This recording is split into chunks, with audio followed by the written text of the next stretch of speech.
Gull Lake Middle School students are getting a little taste of the trades. Now, the program titled Trades in Motion allows kids to try their hand at a variety of different jobs that could help find them a rewarding career. But here's the unique part. It's all done in a trailer. Fraser Snowden visited the unit and has the story. Students from the Mobile Trade Unit are learning from grade 7 to grade 12 3 different types of welding: MIG welding, TIG welding, and arc welding.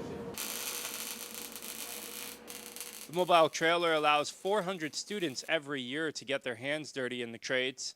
Officials who helped with the project say the opportunity allows an increased level of motivation. The idea that if they hit the kids at a younger age, grade 6 to 9, and appeal to them and have found ways for the classes to be relevant, it would increase the graduation rate. Students work with sheet metal and make a variety of interesting projects, including one that they made especially for us at the station. Well, thank you very much. We'll place this on our desk. Another contributing partner is Synovus Energy. They believe it is a way to invest in the future. Synovus and the industry in general hires thousands of individuals across the province, so there's lots of opportunities, and I think the key right now is to encourage young people to stay in school. 13-year-old Jared is a big fan of the program. It can open doors for other jobs to help you with and help you a lot in life. The welding trade is taught by teachers who are contracted out. Welding teacher Mr. Campo says learning in their classroom is being used as a kind of tool by other teachers. We have students that come here, and the teachers are actually using it as a tactic that if they don't do their work in class, then they can't come here. The trailer will be moved to Nelson Heights Middle School in November. In Cold Lake, Fraser Snowden, Newcap News. Well, body image can be an ongoing struggle for many people. Just as some experience anorexia, there are others who go through muscle dysmorphia, or what health professionals label as bigorexia. Now, it's anorexia in reverse, where the person becomes obsessed with nonstop muscle building. Now, in this week's Healthy Living, Anna Stanislaw tells us the story of a man who has gone through the disorder, showing that bigger isn't necessarily always better.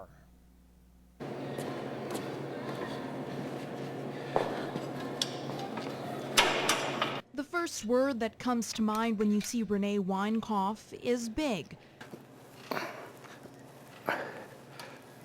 But to Renee, there are times he feels it isn't good enough, fixated on building more muscle. And as a fitness trainer, he also sees others deal with this problem. A lot of guys don't understand that the more sometimes overworking muscles also goes backwards, like you're not doing your body justice by overworking. But a lot of guys will do it just because in their brain, they think they got to keep going, got to keep going, got to keep going.